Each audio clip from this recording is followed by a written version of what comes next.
As Nigeria celebrates its 63rd independence anniversary of nationhood, Nigerians from all walks of life have expressed mixed feelings on the current state of affairs right from 1960 till date. Sam, who spoke on Nigeria's independence rights from the First Republic to the current Fourth Republic, said the country may not have made so much strides, but it is not where it used to be.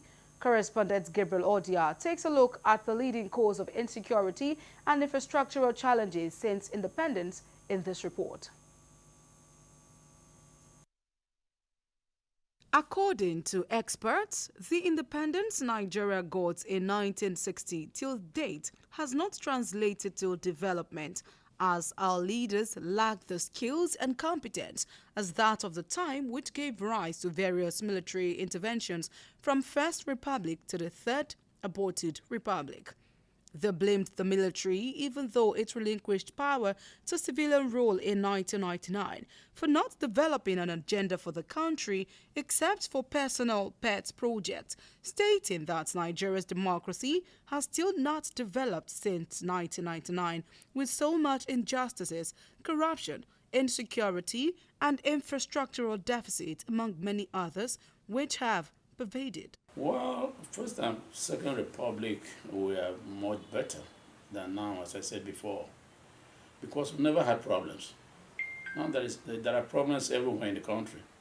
Everywhere you go, kidnapping, everywhere, in Igbo land, in Yoruba land, in Tib land, in Hausa land, everywhere. And nobody's saying anything. Those days were not there. So you could live freely. Look at, on a comparative basis, you compare states, you discover that some states are doing better than others. And it is not so much about resources. It is so much about the capacity of the persons that have taken over power transited to from time to time. There is no way you can compare a state like Lagos, the Benue State. The difference is clear. The number of projects that came on board during that period, if you can look at the refinery that came on board,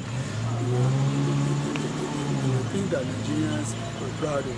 They could lay pipes from Port Harcourt to different states. The respondent adduced lack of vision, ingenuity and innovation on the part of the people and the leaders, stating that the Fourth Republic is witnessing high level of corruption, political and tribal division, setting back the developmental progress in the country. Has grown, but the level of criminality that has overwhelmed Nigerian society today, it's like we will face the world destruction before the one that God has pronounced. If you go to Abuja, most of the houses you see there are stolen money. That's the biggest problem now. In olden days, corruption wasn't there. So I think corruption is really killing us. We cannot be saying now that we are one Nigeria. Anybody that tells you that we are one Nigeria now is not correct. We are so divided along political lines, along tribal lines, along regional lines. So that is why we are experiencing some kind of people that don't want to belong.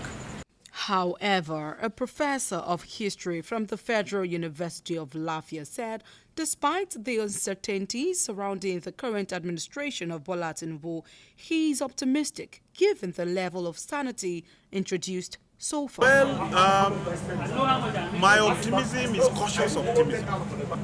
We are also optimistic because some level of sanity is beginning to come into the system. Sanity at the level of policy framing, sanity at the level of policy implementation. The respondents, however, called on government to address issues of economy, infrastructure, marginalization, political neglect, insecurity, among others in the country.